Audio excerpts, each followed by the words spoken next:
Punta naman tayo sa May Kawayan. Apo, sa May Kawayan, Bulacan po tayo. Nandun naman si kapatid na Rick at si kapatid na Mel Pingal. Go ahead, May Kawayan, please. Opo. At sa pagkakataon ito, ang bibigay po natin magtatanong ay isang miyembro ng INC. Siya po ay narito upang ibigay ang kanyang katanungan, kapatid ni Enid, kapatid na Daniel. Ito na po siya. Kapatid, ako po si Beryl Aquino. Totoo po si Kristo po ay tao? Yun lang po may tatanong ko po. Mga kapatid na Virgilio, totoo ba na si Kristo'y tao? Malaking kasinungalingan niya ang kapatid. Meron ba naman tao na nandun na bago pa magkamundo? Ang tao kinuha sa alabok ng lupa, doon ginawa ang tao. 2:7 ng Henesis. At nilalang ng Panginoong Diyos ang tao sa alabok ng lupa at hiningahan ang kanyang mga butas ng ilong ng hininga ng buhay. At ang tao ay naging kaluluwang buhay. Saan ginawa ang tao? Sa alabok. Wala pang mundo, may Kristo na eh. 17:5-24, ulitin mo kapatid na Daniel. At ngayon, Ama, luwalhatiin mo ako sa iyo rin ng kaluwalhati ang aking tinamo sa iyo, bago ang sanglibutan ay naging gayon. Ama, yaong mga ibinigay mo sa akin ay ibig ko kung saan ako naroroon, sila naman ay dumuong kasama ko, upang makita nila ang kaluwalhatian ko na ibinigay mo sa akin, sapagkat ako'y iyong inibig bago natatag ang sanglibutan. Tingnan mo, inibig mo ako bago natatag ang sanlibutan. Bakit? Ipinanganak siya ng Ama eh. Bago pa niyari ng Diyos ang universo, ipinanganak ng Diyos ang anak. Basahin natin ang 1:4 ng Ebreo. Na naging lalong mabuti kaysa mga anghel, palibhasa'y nagmana ng lalong marilag na pangalan kaysa kanila. Sapagkat kanino nga sa mga anghel sinabi niya kailanman, ikaw ay aking anak, ikaw ay aking ipinanganak ngayon. At muli, ako'y magiging kanyang ama at siya'y magiging aking anak. Nagmana siya ng lalong mabuting pangalan kaysa mga anghel, sapagkat sinabi niya, kanino nga sa mga anghel sinabi niya kailanman, ikaw ay aking anak. Wala siyang anghel na pinagsabihan na ikaw ay aking anak. Ang pinagsabihan lang yon si Kristo. Ikaw ay aking anak, ikaw ay aking ipinanganak ngayon. Ako'y magiging kanyang ama at siya'y magiging aking anak. Kailan nangyari yan? Bago pa natatagan sanlibutan. Paano naging tao yan? Si Kristo raw, taong pinag-uusig ng mga Hudyo, pinatay, pinako sa krus. Ang hindi nila naintindihan, nagkatawan tao. Ang pinatay, ang namatay yung katawan tao, hindi yung Kristo, hindi yung Berbo, hindi yung anak ng Diyos na Espiritu na ipinanganak bago magawa ang sanlibutan. Katunayan yan sa 10:5 ng Ebreo, kapatid na Daniel. Kaya't pagpasok niya sa sanglibutan ay sinasabi, hain at handog ay hindi mo ibig, ngunit isang katawan ang sa akin ay inihanda mo. Ayun, nung pumasok siya sa sanlibutan, ibig sabihin, hindi siya rito nag-umpisa. Hindi si Kristo rito nag-umpisa sa sanlibutan. Ang sabi ng Biblia, pagpasok niya sa sanlibutan, may pinanggalingan siya bago siya pumasok sa sanlibutan. Pero pagpasok niya sa sanlibutan, isang katawan ang sa akin ay inihanda mo. Alin ba yung katawang inihanda ng Ama sa kanya? Yung ipinagbuntis ni Maria. Ano ang tawag doon? 1:14.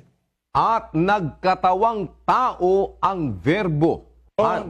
Ang verbo, nagkatawang tao. Yung katawan niyang tao, hindi siya. Nagkatawang tao siya.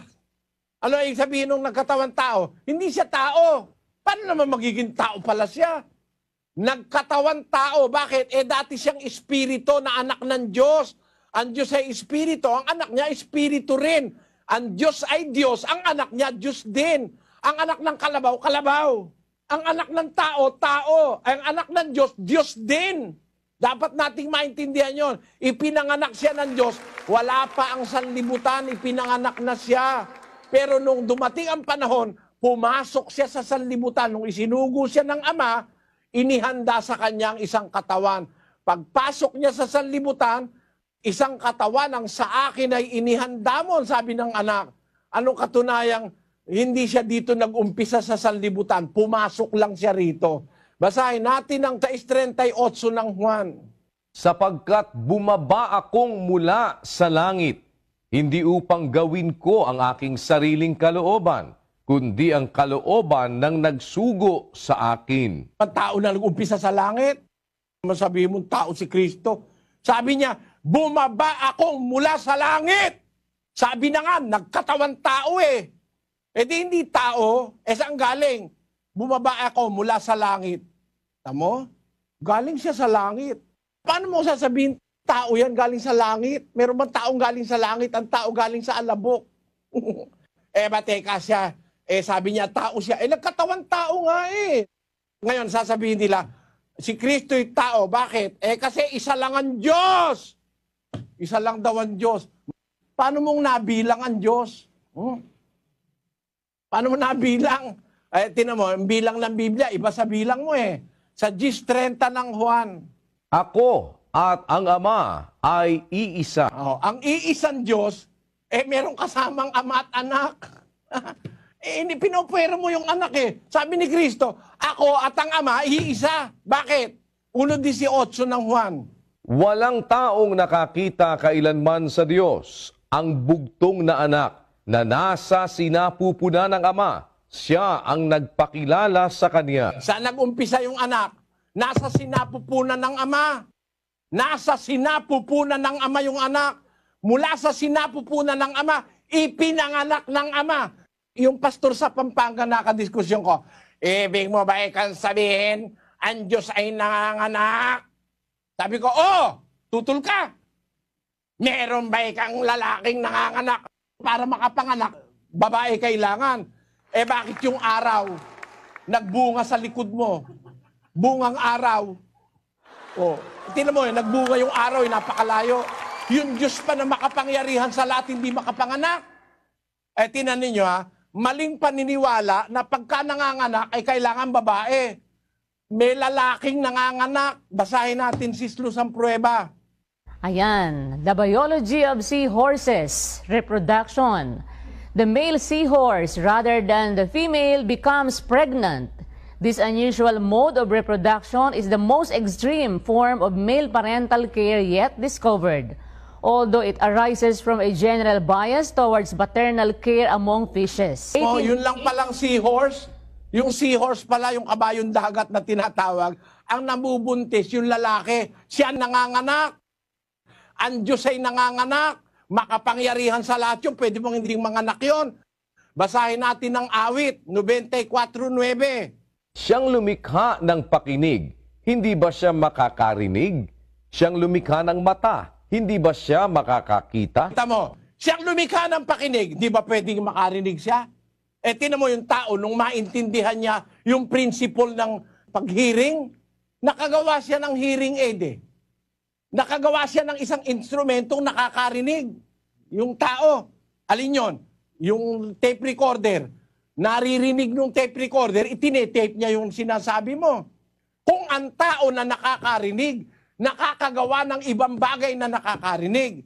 Kung ang tao na nakakakita, nakakagawa ng bagay na nakakakita. Nakakagawa ba? Nakakakita, camera eh. Nagawa ng tao, naintindihan niya kasi yung sense of sight eh. Alam niya yung principle of sight. Nakagawa ang tao ng camera, nakakakita.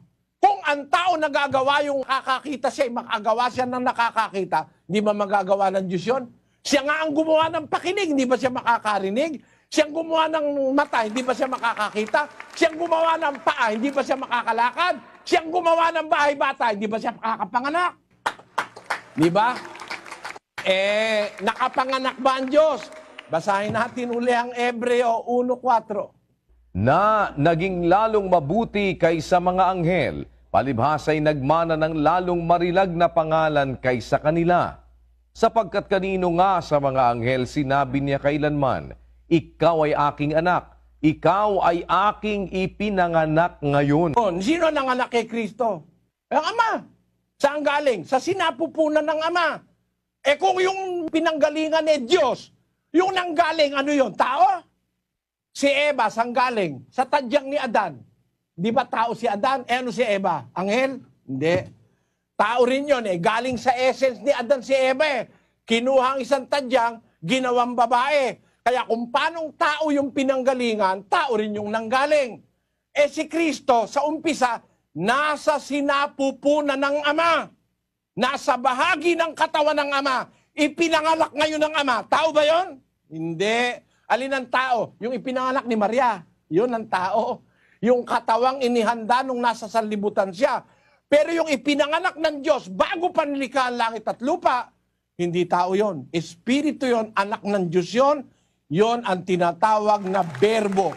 Ang kahulugan ng berbo, pangalan yon.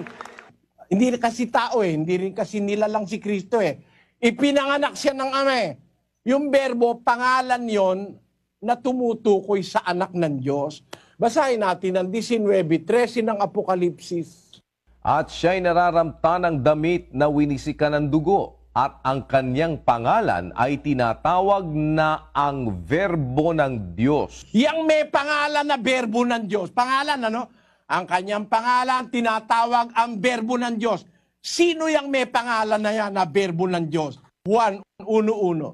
Nang pasimula, siya ang Verbo, at ang Verbo ay sumasa Diyos, at ang Verbo ay Diyos. Maliwanag, Diyos pala yung Verbo Kasi yung Verbo, pangalan yon ng isang kalagayan na sa pasimula pa kasama na ng Diyos. Nang pasimula siya ang Verbo ay sumasa Diyos, ang Verbo ay Diyos. Yung Verbo, pangalan yon ng isang kalagayan na tinatawag na anak ng Diyos. Hindi tao yon. Espiritu yon na ipinanganak ng Diyos bago pa nilalang ang sanlibutan. Kaya yung salita, totoo ba si Kristo'y tao? Hindi po totoo yon. Ang Kristo po'y anak ng Diyos, nagkatawan tao, was manifest in the flesh. Basahin natin sa English, napakaliwanag. 3:16. And without controversy, great is the mystery of godliness. God was manifest in the flesh, justified in the spirit, seen of angels, preached unto the Gentiles, believed on in the world, received up into glory. Without controversy, those that entertain controversy do not believe in what the Apostle Paul said. To set aside all controversy, we just have to accept the truth and the fact in the Bible. Without controversy, great is the mystery of godliness. God was manifest in the flesh. He is not flesh, hindi siya tao. He is God, but was manifest in the flesh, justified in the spirit, seen of angels, preached unto the Gentiles, believed on in the world, received up into glory. Amen. Yan ang Kristo ng Biblia. Yung tunay na Kristo, anak ng Diyos, Diyos yun. Hindi tao yun. Nagkatawan tao. Yan. Kaya nagutom, tinuli, nauhaw. Alin ang nauhaw? Yung katawan tao. Pero sa loob ng katawan, nananahan yung buong kapuspusan ng pagka-Diyos. Basahin natin ang 2:9 ng Kolosas. Sapagkat sa kanya'y nananahan ang buong kapuspusan ng pagka-Diyos sa kahayagan ayon sa laman. In the manifestation in the flesh, sa kahayagan sa laman o sa katawang tao, nananahan yung buong kapuspusan ng pagka-Diyos. Para sabihin mong tao yan, madilim ang utak mo. Yan. Yan ang sagot ko dun sa kapatid na Virgilio. Magandang gabi sa iyo, kapatid. Maraming salamat. Marami akong gustong sabihin, kaya lang wala akong panahon Salamat po sa iyo. Pagpalain ka naman ng Panginoon. Salamat po. Kapalit pa.